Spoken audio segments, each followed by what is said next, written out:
Estás escuchando Milenio 3 por Aluka Nanika. Buenas noches, amigos.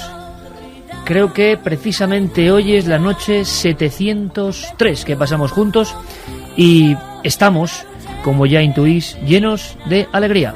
Esta noche vamos a meternos en una cápsula que hace posible el viaje en el tiempo. Lo vais a comprobar. Tenemos una gran cantidad de historias para pasar 3 horas juntos, que es la misión profunda de esta nave de amigos. De amigos que cada vez se incorporan, y es lo increíble, lo alucinante, porque los que estéis ahí hacéis posible este pequeño milagro de la radio, y desde luego, como en este medio maravilloso nos dan las notas cada 3 meses, qué menos, ¿no? Es de rigor. Antes de pulsar los mandos de la nave y viajar a la España herética, histórica, remota, viajar a historias que tienen que ver con cosas que están pasando ahora mismo, a conocer cosas, encuentros extraordinarios que han ocurrido hace poco y que tenemos aquí a los protagonistas, a saber algo más de declaraciones impresionantes de gente que dice que no estamos solos. Por encima de todo eso, tiene que haber un profundo agradecimiento. Porque este programa, que empezó hace ya muchos años, ha conseguido en el primer trimestre del Estudio General de Medios, EGM, unas cifras que, como siempre que se habla de esto, hay que dar los datos concretos, puntuales, precisos. No caben sensaciones, simplemente los datos. Y los datos dicen que Milenio 3, en este formato nuevo de los sábados, que fue una apuesta grande de esta casa, de nuestra casa, ha acumulado una media de 696.000 oyentes, el 60% de la audiencia de toda España, triplicando a toda la competencia, la suma de la competencia, y nos deja abrumado el dato. Abrumado porque lo normal, evidentemente, es el fraccionamiento de la audiencia, la mayor posibilidad con un montón de radios digitales, de posibilidades, de buenos programas, que los hay, claro que sí. Y sin embargo, después de 8 temporadas, acabando la 8ª temporada, nos dais esta sorpresa: incrementar en más de 34.000 oyentes nuestra audiencia y situarla en una cifra récord en estas horas de la noche de la radio en España. Así que, alegría, gracias, un placer, un honor estar con todos vosotros y una misión: aprender, pasarlo bien y que sigamos abanderando esta extraña cofradía de los amigos del misterio. Amigos, un fortísimo abrazo. Nos habéis dado la alegría del año, sin lugar a dudas.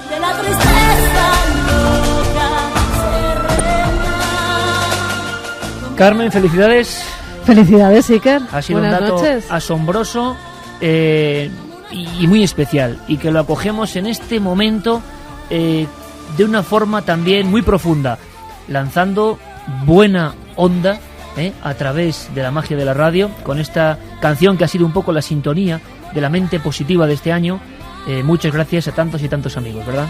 Claro que sí, hay que dar las gracias a toda la gente que nos sigue, tanto ahora en directo como a través de los podcasts, sí, porque siempre estamos en los primeros números de la lista, y es de agradecer a todas esas personas que desde diferentes lugares del mundo se han sumado, se han subido a la nave y viajan con nosotros en cada jornada, en cada misterio que les planteamos. Y de verdad, pues que nada, que simplemente dar las gracias a todo el equipo que tenemos, porque son ellos los que verdaderamente nos ayudan a realizar estos viajes todas las semanas. A todos los técnicos de la cadena SER, no solo al maestro Yeray Martínez. Yeray, felicidades, gracias, porque este año era muy importante, el reto era difícil, han cambiado muchas cosas en la radio en España, y os habéis sumado cuando ya era difícil sumar más, cuando los porcentajes lógicos ya impiden que haya un crecimiento, pues sigue habiéndolo. Es como un mensaje, es como también una advertencia. Tenéis que seguir haciendo lo mejor que podáis, y nosotros lo intentaremos, como esta noche, donde tenemos amigos entrañables y muy especiales. Así que, en fin, muchísimas gracias. Creo que llevamos 25 EGMs con todos vosotros, y siempre líderes, pero ahora más. Muchas gracias. Juan G., buenas noches, felicidades. Buenas noches, sí, que felicidades a ti y a todo el equipo. Me parece, pues la continuación de un sueño, ¿no? Como tú decías, ese formato que hace un par de años surgió, no sé por qué se te ocurrió meter a Santi Camacho, que está ahí a mí. Y a ti, es que estoy loco. Esa es la explicación. ¿No oíste lo que pasó la semana pasada? Pues eso, que bueno, que está en YouTube y en todos lados, y desde aquí invito a la gente a que lo oiga, porque la verdad que lo oí otro día y me seguía muriendo de la risa. Lo que se transmite es que lo pasamos bien, sí, que haciendo los programas, tanto cuando nos tenemos que poner serios como cuando de verdad que ahora vamos a poner serios, nos ahora mismo, da un ataque de risa, pues eso es Milenio. Pero pienso que es una maravilla el que la gente apueste por el conocimiento, por el viaje, por el misterio, por la curiosidad. Eso es lo que me parece que es Milenio 3, ¿no? Y que esa apuesta siga creciendo como está ahora mismo, me parece una maravilla. Y me alegro muchísimo de ser partícipe de esto. Y nosotros de que estés ahí. Gracias, Juanje. A ti. Y por supuesto, a Fermín Agustí, a Carlos Largo. Gracias, amigos. Y gracias por el champán que nos habéis traído para celebrarlo. Sí. Y por cierto, Santiago Camacho, que inauguraba sección, solo voy a decir una cosa. Es probable que esta noche haya segundo amigo de Santiago Camacho. Nadie lo sabe. Fue una sección que ha roto las barreras, que ha convertido este programa en otra cosa. Así es el gran Santiago Camacho. Muchos años ya juntos. Felicidades, amigo. Pues felicidades a ti, felicidades al equipo y felicidades a los oyentes, porque cada día somos más amigos en cuanto a número, pero también somos más amigos los que somos, es decir, la fuerza del vínculo que nos une cada vez es más fuerte, el cariño que percibimos en la gente a través de las vías de contacto, a través de los mensajes que nos envían, a través de los correos electrónicos, cuando te paran por la calle. Todo eso, el calor cada vez está subiendo en intensidad y la verdad es que llega momentos como este en los que uno no puede menos que emocionarse. Gracias, Santi. Pues esta es la nave del misterio, que en el EGM da esos 696.000 corazones unidos. En el podcast ya es increíble, la dimensión de cientos de miles de amigos es increíble. Y como siempre, gracias a los amigos de cadenaser.com, Jorge Geli y toda la gente, que siempre me voy a acordar de ellos, que nos están ayudando a muerte, han puesto otro sistema de comunicación aparte de los habituales. Y esta noche, como tenemos a un gran sabio y un maestro, puede haber preguntas sumamente interesantes, que es de lo que va este programa, de intentar entre todos saber un poco más. Vías de contacto, Carmen. Vamos a dar esas vías de contacto a través del correo electrónico milenio3@cadenaser.com. El 7640, como siempre, si queréis mandar un mensaje a través de vuestro móvil, 7640, palabra clave, milenio, espacio y vuestros mensajes. Y también, si entráis en www.cadenaser.com, pincháis en Milenio 3, que es nuestro programa, y allí podéis dejar vuestro mensaje. Déjanos tu mensaje. Mira, a las 9 de la noche ya han dejado uno. Que se han descargado todos los programas de Milenio, desde el primero hasta el último. Que ahora mismo está cerca de la alerta 2004 y que es adicto a su dosis de Milenio diaria. Bueno, pues en cadenaser.com ya esa ventana abierta al mundo del misterio. Si faltaba algo, nuestro primer invitado, que hay muchos esta noche, un maestro, una persona que introdujo estos temas en España en los 80 con una fuerza tremenda, en los 90 a través de Editorial EDAF, la editorial primera de tantos y tantos que estamos aquí haciendo radio y televisión y tantas cosas, y lo tenemos aquí justo hoy. Para mí no es casualidad. Maestro Sebastián Vázquez, buenas noches. Buenas noches, Iker, buenas noches. Un programa muy emocionante, como ves, Pues sí, y he de decir que estoy primero muy honrado de estar aquí esta noche y felicitaros a todo el equipo de Milenio 3 por este logro, porque efectivamente yo lo que sé es que hay mucho adicto a Milenio 3 ahí fuera. Muchas gracias, Sebastián. Y ahora, como tú eres el que, y seguro que volveremos a hacerlo, nos diste paisajes y parajes de la España mágica y la España misteriosa, vamos a sentirlos de una forma especial. Tan especial que tengo una entrevista, ¿sabes con quién? ¿Con quién? Con un hereje del siglo VIII, por ejemplo. ¿El siglo VIII? Ahora te lo cuento. Bien. Vamos allá, y comenzamos. Con esta sintonía impresionante de Dead Can Dance comienza nuestro viaje. Yo os decía que tenemos la facultad de la imaginación, de la radio, de poder meternos todos ahora en la cápsula del tiempo. Estáis ya, ¿no? No es una máquina especialmente decorada, es bastante austera, como corresponde al lugar de los hechos donde nos dirigimos. Puede ser, por ejemplo, una ladera abrupta de la frontera natural entre Burgos y Álava. Unas cuevas profundas, oscuras, unas cuevas que se adentran como si fueran venas en el corazón de la madre tierra. Y descubrimos a un hombre, ¿os imagináis? Yo estoy viéndole casi. Es un hombre barbado, un hombre que incluso parece descuidado, desnutrido, un hombre que apenas sin nada ha construido su propia guarida para morir con las propias manos, que ha elegido la oscuridad como camino, que quizás se ha apartado de la iglesia. Este sería uno de tantos que comenzaron aquel éxodo extraño, casi desde el principio del cristianismo, y que no se comprende muy bien, o quizás sí después de esta noche. Yo le preguntaría al buen hereje, que ahora se gira poco a poco, apoyándose en su cayado, como si alguien, y es verdad, molestase en su morada. Simplemente le preguntaría al hereje: ¿quién eres? Soy un un buen cristiano. Un hombre que hace tiempo decidió seguir la senda de la luz y apartarse de las tinieblas que dominan la Iglesia de Roma. ¿Y qué es lo que haces aquí, en este lugar tan oscuro? A través de la oscuridad y el silencio, en comunión con la más absoluta soledad, en las entrañas de la tierra modelada por el Creador, estoy cerca del Espíritu. Hereje, ¿durante cuánto tiempo estarás aquí? Aquí, mi cuerpo está sepultado, pero mi alma aspira a los cielos. He cavado con mis manos este espacio de purificación. Mi carne aquí yacerá y regresará el día de la resurrección. ¿Por qué elegiste, junto con otros, esta escarpada ladera? Es un lugar sagrado, una verdadera iglesia de los pobres. Viendo tus ropas, viendo tu escasez, viendo tu casi falta de alimentos, me pregunto, y seguro que muchos amigos que están al otro lado del tiempo, ¿lo dejaste todo para estar ahora mismo aquí? Todo y a todos. Renuncio a cualquier placer, a cualquier espejismo de las fuerzas del mal que han podrido nuestro mundo.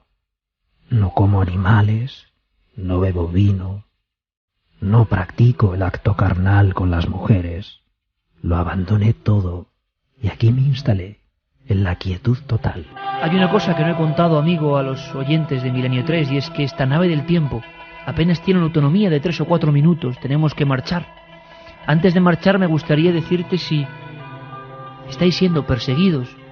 ¿Por qué os persigue esa iglesia que también es cristiana? La iglesia nos teme porque la avergonzamos. Somos el verdadero camino, el que predicó Cristo Dios. Ellos se han perdido para siempre en el poder y las riquezas.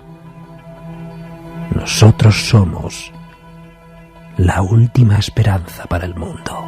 Amigo Sebastián, ya estamos aquí de nuevo. Sería una breve conversación con uno de tantos retirados. Hay gente que ya nos pregunta inmediatamente por alumbrados, iluminados. No sé cuál sería el término, pero casi desde el inicio del cristianismo, y hablamos de España, hay individuos que empiezan a recelar de esa iglesia que ha adquirido mucho poder y que hacen cosas como la de este hombre que dejamos allí en el siglo VII, siglo VIII. Esconderse en lugares muy precisos que yo sé que tú has visitado. Y como siempre, antes de cualquier cosa, me gustaría tu sensación a flor de piel de esos lugares que todavía están ahí y que quizá rezuman algo. Sí, mira, y el primero que vamos a citar, sorprendente, además en la zona que tú has señalado en esta entrevista con el eremita, una población que es difícil encontrarla en el mapa, ahora posiblemente no vivan más allá de 20 personas. Estamos hablando de Valpuesta, en el famoso valle de Valdegovia, hoy una zona absolutamente despoblada. En esta zona está la cueva del Corro, y esta zona es uno de los primeros lugares donde se establecen los eremitas. Es decir, fíjate cómo será que si tuvo importancia esta población, que ahí estuvo el primer obispado del País Vasco, que llegaba hasta Bilbao, hasta Santander, hasta Rioja. Era un lugar poderosísimo. Tiene una colegiata hermosísima, bellísima, y este lugar compite por ser el lugar donde nace el castellano. 2 arcedianos de esta colegiata llegaron a papas. Es decir, un lugar que en su momento fue importantísimo, y hoy digo que es una aldea donde apenas viven 20 personas. Todos los alrededores están cuajados de cuevas. Sobre todo invito a visitar la cueva del Corro y este valle que hoy no lo habita nadie y donde habita un silencio absolutamente sobrecogedor. Esta zona está situada en la frontera entre Burgos y Vitoria. Es una zona absolutamente maravillosa, y efectivamente ahí, en esa época en que tú te citas, existían estos eremitaños que sí estaban, en cambio, regidos por una regla, lo que llamaban la regla communis, que ellos mismos, entre todos, aceptaban, digamos, unas reglas de juego para hacer determinadas actividades conjuntas, aunque la mayoría de ellos siempre, la mayoría del tiempo, vivían en solitario. Nuestro compañero Pablo Villarrubia ha estado recorriendo cámara en mano esa comunidad, esas fronteras burgalesas y alavesas. Hay más sitios en España, que podríamos llamar casi la Capadocia española. Cuevas profundísimas, cuevas donde hay signos, algunos todavía no descifrados, signos que hay quien asegura que son esotéricos y que se corresponden con viejas herejías que vamos a conocer esta noche. ¿Habéis oído hablar alguna vez de Prisciliano y de lo que lió realmente en cierto momento? Un hombre que oraba, dicen, desnudo, que permitía a las mujeres ser sacerdotisas, que daba importancia a los evangelios apócrifos y que fue ejecutado. ¿Sabéis que dicen que su cuerpo puede estar, entre otros lugares, en la tumba del apóstol Santiago? Pero hoy hay muchas herejías, cuyos nombres incluso van creciendo en el tiempo. Ultraístas, patarinos, adamitas, hermanos del libre espíritu, adopcionistas. Algunos incluso hasta no solo se retiraban y simplemente se comunicaban con Dios sin intermediarios, sino que llegaron a ser un peligro físico para la Iglesia. ¿Qué fue de todo aquello?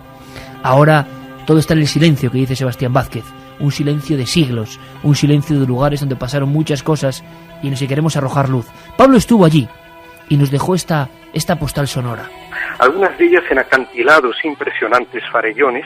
Uno se pregunta cómo llegaron allí, cómo aquellos hombres, aquellos eremitas pudieron descolgarse de esas paredes para escarbar con sus propias manos, con instrumentos muy básicos, muy primitivos, muy rústicos, aquellas grutas, algunas de ellas con más de 10 metros de profundidad. Varias de esas ermitas, como la de Santorcaria, las de Laño, las gobas, las llamadas gobas, que son bastante impresionantes porque en estas estamos hablando también de pequeños altares donde aquellos ermitas y ermitaños depositaban reliquias de santos, que algunas de ellas traídas de muy lejos, posiblemente de Egipto. Podemos ver incluso primitivos altares. Hay quien dice que hay pilas bautismales, algunos signos como el de una serpiente, algunos nombres que no se pueden leer. A Pablo le llamó la atención algo que vamos a preguntarle a Sebastián. En estos sitios de absoluta oscuridad y penitencia, de repente aparecen tumbas. Hay quien dice que los propios eremitas que estaban allí en soledad absoluta cavaban su propia tumba con las manos. Esto es lo que vio Pablo. Y también encontramos en la de Santorcaria, en la gruta, una reutilización posterior a la época, ¿no?, de siglo VI, siglo VII, y estas cosas fueron empleadas como cementerios, como campos santos. Pues ahí se labraron, se tallaron en roca varias tumbas con forma humana, antropomorfas, donde se depositaron los cuerpos. Estos cuerpos ya desaparecieron, fueron saqueadas desde hace mucho tiempo, pero queda esa huella indeleble del tiempo, una huella realmente extraordinaria, y de unos hombres que tuvieron el valor de vivir allí aislados y de realizar obras arquitectónicas verdaderamente monumentales. Sebastián, cuando alguien de repente, arrobado por un sentimiento místico, se iba a esos lugares que eran elegidos por algo, me imagino, por algo, y el manual lo hemos perdido, ¿no?, y se metían allí en lo profundo de la tierra y excavaban con sus manos y hacían la iglesia con sus manos, no sé, ¿cómo podía ser la vida si se ha investigado de estos hombres? ¿O qué se siente ahora cuando uno está en esas grutas? La verdad es que se siente con mucha potencia ese espíritu místico, es decir, ese abandono hacia una experiencia sagrada. Efectivamente, apenas se alimentaban poco. Habitualmente, cuando eran mayores, tenían algún discípulo que los ayudaba y les ayudaba a excavar la tumba, y además estaba comprometido ese discípulo a enterrarlo. Era una especie de compromiso sagrado, ¿no? Lo enterraban habitualmente desnudo, ¿no? Estas gentes no tenían prácticamente ninguna pertenencia. Hay que decir que esta gente practicaba las cesis, pero las cesis con la destinación de convertirlo en éxtasis. Es decir, además de eso, en grupo hacían determinadas prácticas para llevarles a ese estado estático. Esas prácticas eran las que en realidad los consideraban heréticos precisamente por esas prácticas. Claro, es que se habla, Sebastián, en muchos tratados de cosas que yo sé que mucha gente joven ahora es como si estuvieran leyendo las páginas de un libro de historia que casi nadie les cuenta, y que está ahí. El quietismo, la inanición, por supuesto ningún tipo de contacto corporal con el sexo. Eso habría que matizarlo. Bien, vamos a matizarlo, porque además seguro que es una de las partes que más interesa a la gente. Pero es cierto que esta gente primero abandonaba todo, y abandonaba todo en ocasiones como crítica a esa gran institución que estaba creciendo con una gran potencia, que era la Iglesia Católica. Sí, pero sobre todo indiferencia. Sobre todo indiferencia, más que crítica sería indiferencia. Caminos absolutamente divergentes. Esta gente lo que le interesaba, lo que quería, lo que buscaba, era la comunión con Dios. Y para eso tenía una metodología heredada del gnosticismo, donde ya prácticas, sobre todo, que venían de Oriente. El gnosticismo, como siempre, Sebastián, brevísimamente, para tanta gente que cada vez es más lo vemos, que puede que no sepa qué es ese término.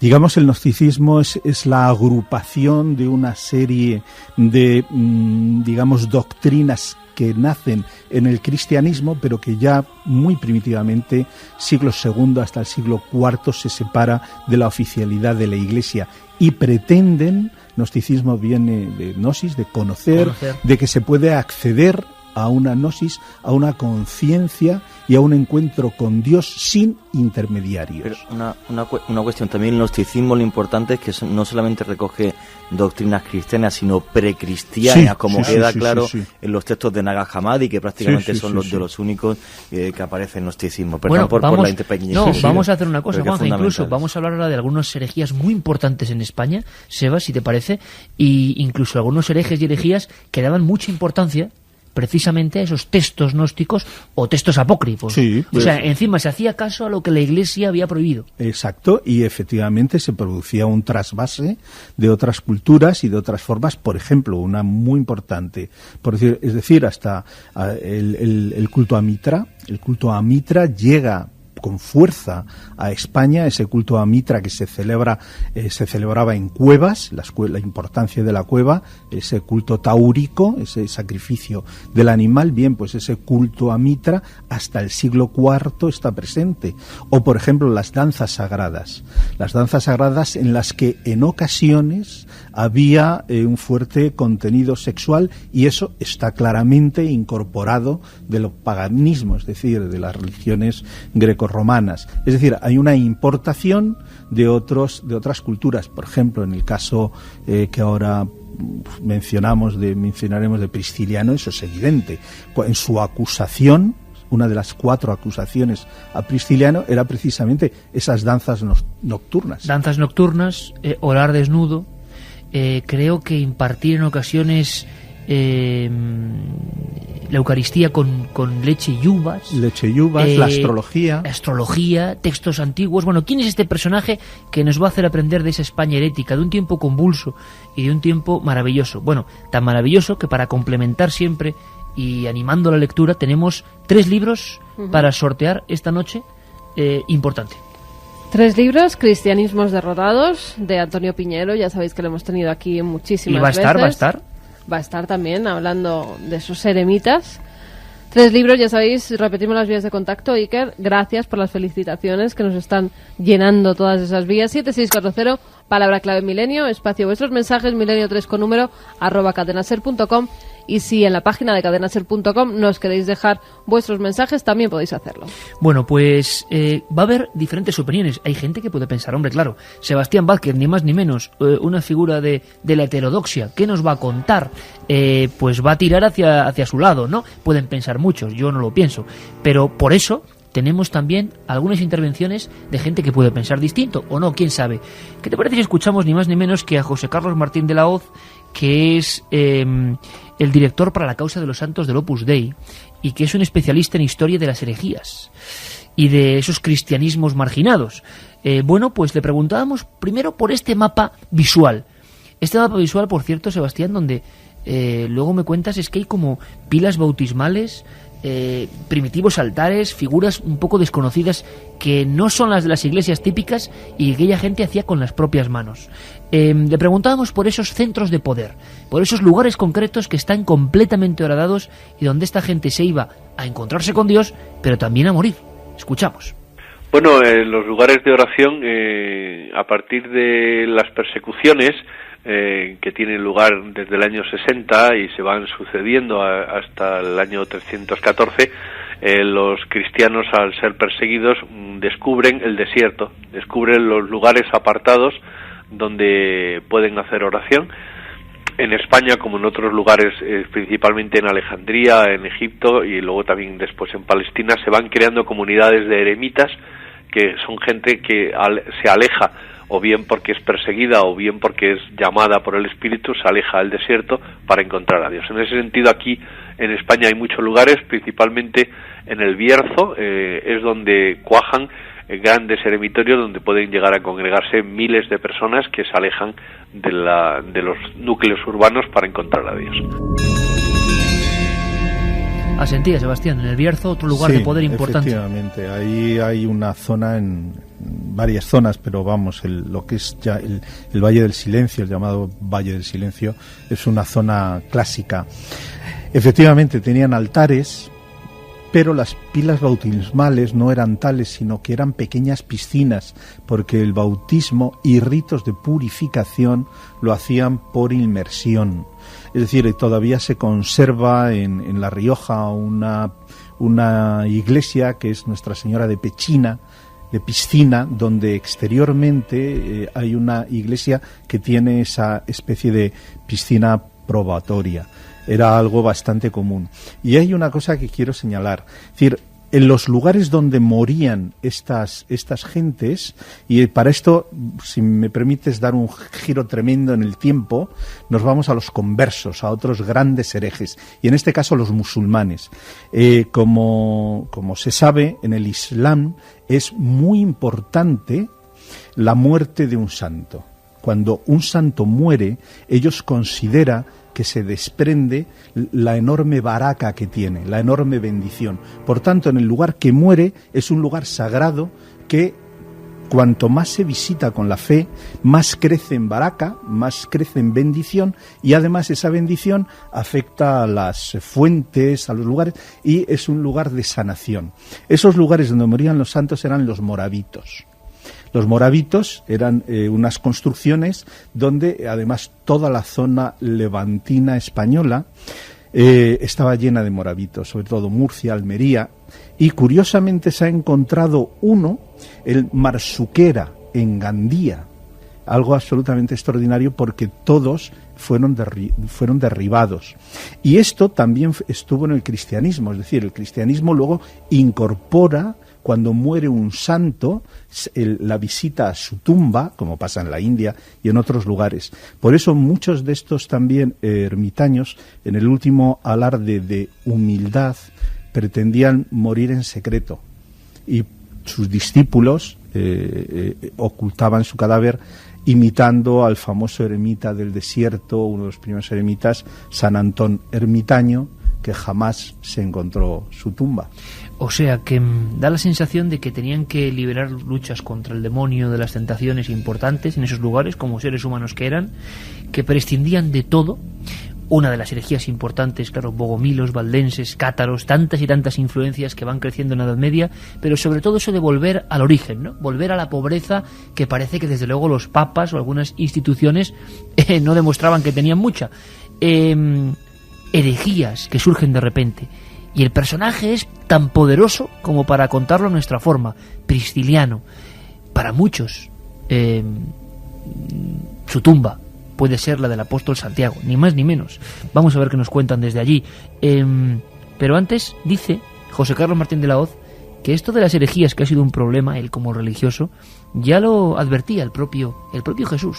Bueno, las herejías suceden desde el mismo comienzo del cristianismo. Ya Jesús lo había anunciado: se levantarán muchos profetas y arrastrarán a muchos, porque en el cristianismo se da la herejía en el momento en que una persona intenta desfigurar ese mensaje. El mensaje de Cristo se toma o se deja, pero al ser directamente una revelación de Dios a los hombres no puede tergiversarse.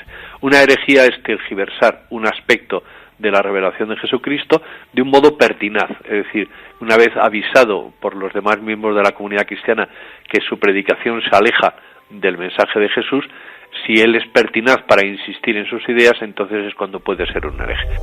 Hablábamos de ese libro, Cristianismos derrotados, que sorteamos a través de las vías de contacto. Bueno, pues aquí está brevemente Antonio Piñero, el catedrático Antonio Piñero, que nos pone sobre la pista del personaje, de la figura, que quizá muchos no conozcáis y que es importante y que Sebastián nos va a recuperar. Es Prisciliano, creador del priscilanismo y para muchos la herejía más peligrosa de ese tiempo remoto con la que tuvo que combatir la Iglesia, con muchos elementos de misterio, de puro y duro misterio. El priscilanismo lo describe así nuestro compañero Antonio Piñero. En España fundamentalmente tenemos dos herejías testimoniadas y que son muy grandes y muy importantes. La primera fue la priscilianista de Prisciliano, y en ella lo que nosotros podemos testimoniar es una especie de herejía en contra de lo que hoy creemos que es la doctrina de la Trinidad, a saber, una especie no de trinitarismo, sino de binitarismo, es decir, prácticamente solo hay en Dios dos personas, no tres, que es el Padre y el Hijo. Y el Hijo, de alguna manera, aunque es Dios, es sin embargo menos importante y está subordinado al primero. Esto decía Prisciliano. Y en España, sobre todo en Galicia, mucha gente dicen que influida por los cultos druídicos, por los enigmáticos celtas, por toda esa cultura distinta, recogieron con fuerza la doctrina de Prisciliano, que estaba llena, como decimos, de símbolos. Quizá muchos de esos símbolos están hoy en esos eremitorios o lugares concretos de poder y ya no sabemos leer. Prisciliano fue ejecutado por la propia Iglesia. El primero. Ni más ni menos. ¿Y qué historia tenía? ¿Qué pecado tan grande tenía este hombre? ¿Quién es este hombre, Sebastián? La verdad es que hay una parte que está bien documentada y otra no. Él llegó a ser obispo de Ávila, se sabe que era de familia noble, posiblemente fuera gallego, viajó por todo el mundo y era un hombre culto y muy carismático. Se sabe que estaba influenciado porque a su alrededor, primero, una cosa que ya en aquella época era herética, es decir, iba rodeado de mujeres. Dicen que era muy bien parecido, por cierto, sí, ¿no? el de las bellas manos, además, le llamaban, ¿no? Debía tener unas manos muy bonitas y una bonita voz, ¿no?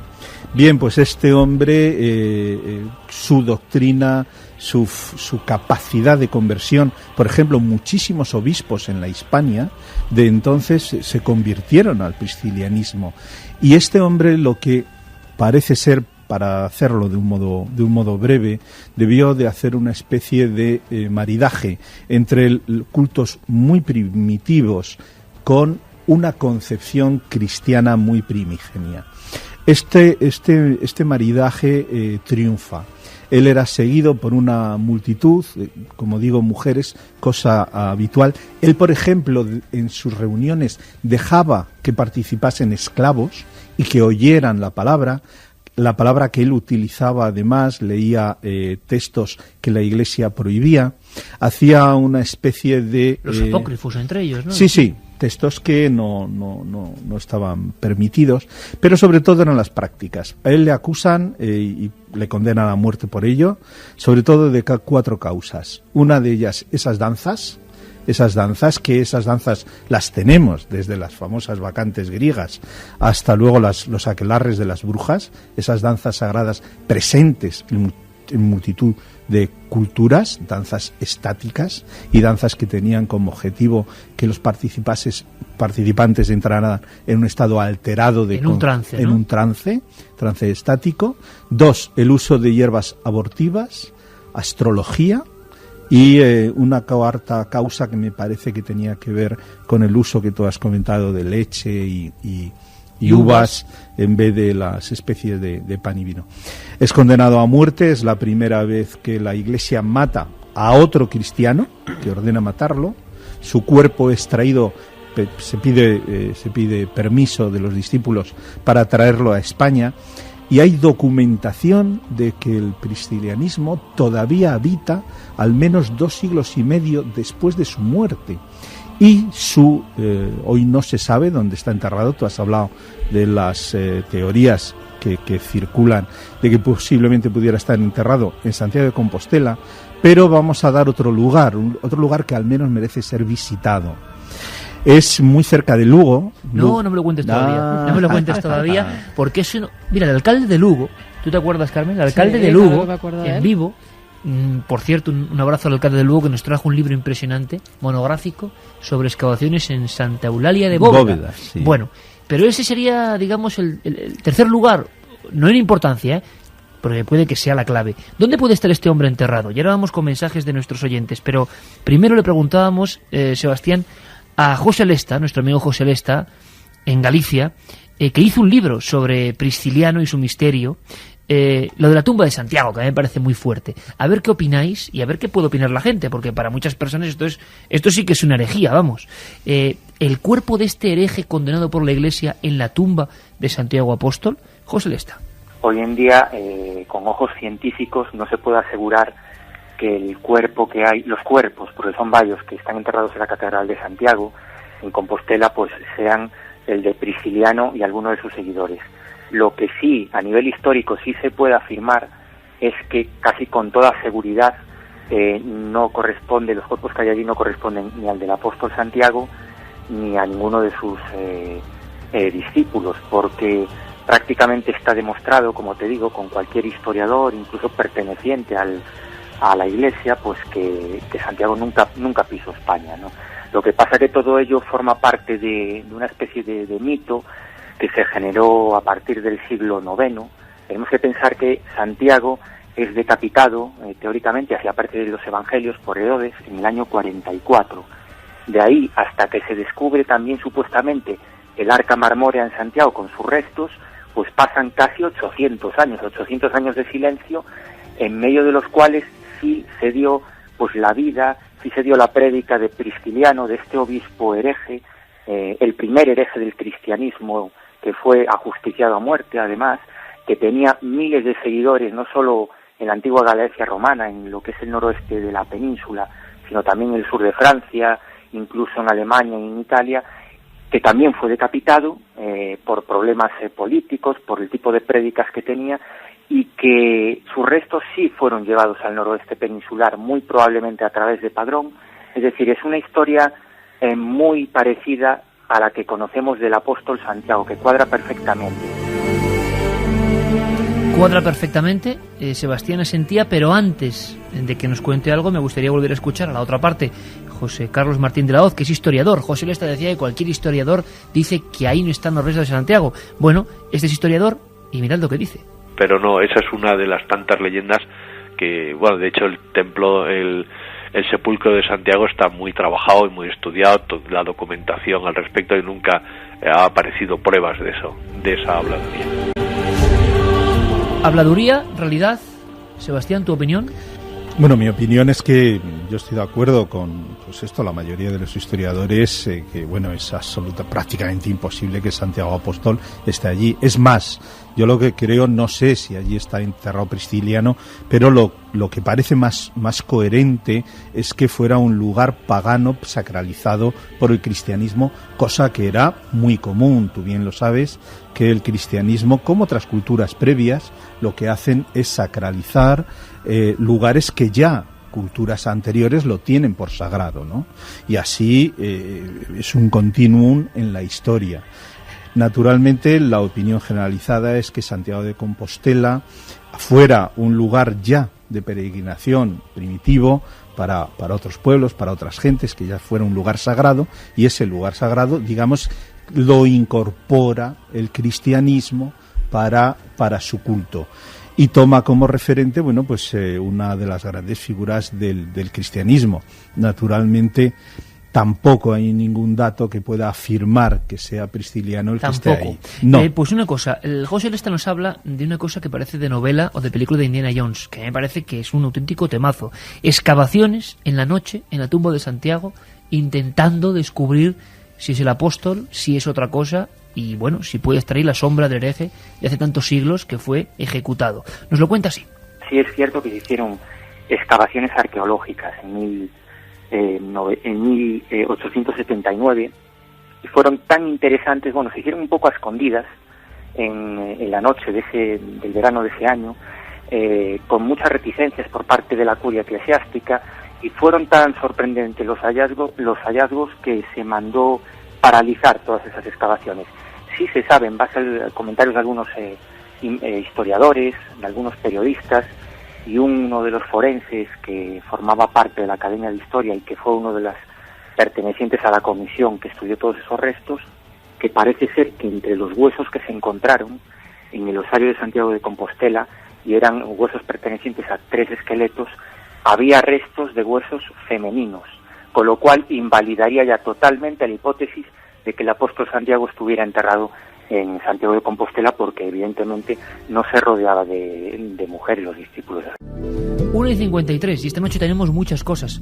Bueno, como plato fuerte, entre otros, un relato distinto que ha hecho el equipo de producción de la cadena SER, homenaje a Edgar Allan Poe. Luego lo escucharemos. Sebastián, huesos de mujeres, una excavación en la noche, tumbo de Santiago, nos suena a película, pero da mucho que hablar, ¿eh? Da mucho que hablar, pero efectivamente, pero es la historia de la Iglesia o la historia de las religiones triunfantes, sea cual sea esa religión triunfante, es que toma naturalmente el dominio sobre las religiones o los cultos que son vencidos. Es decir, es un proceso lógico en cualquier religión. Es decir, lo tenemos mucho más presente y más actual, pues las antiguas mezquitas, la cual sobre esas mezquitas se construye pues una catedral, una iglesia, etcétera, etcétera, o una sinagoga. Estamos hablando más. Pues, pero ¿por qué no es esto tan público? Esto de, vamos, yo no lo conocía así, no sé vosotros, chicos, lo de que el sepulcro de Santiago había huesos de mujeres. No. Si lo dicen algunos excavadores y forenses. Claro, son elementos que hombre, tampoco se cuentan así como así, que algunos escritores han utilizado en sus libros y que yo creo que pueden herir muchas sensibilidades. Y aquí tenemos, vamos, devoción, ¿no?, sobre lugares sagrados y no hay ningún problema, pero estos datos son curiosos, ¿no? Es curioso, pero vamos a ver, fuera de la fe. La fe no podemos hablar de ella porque pertenece naturalmente a la fe, es decir, pero fuera de la fe, que Santiago Apóstol esté enterrado allí, las posibilidades son prácticamente nulas, con la historia en la mano y con lo que conocemos.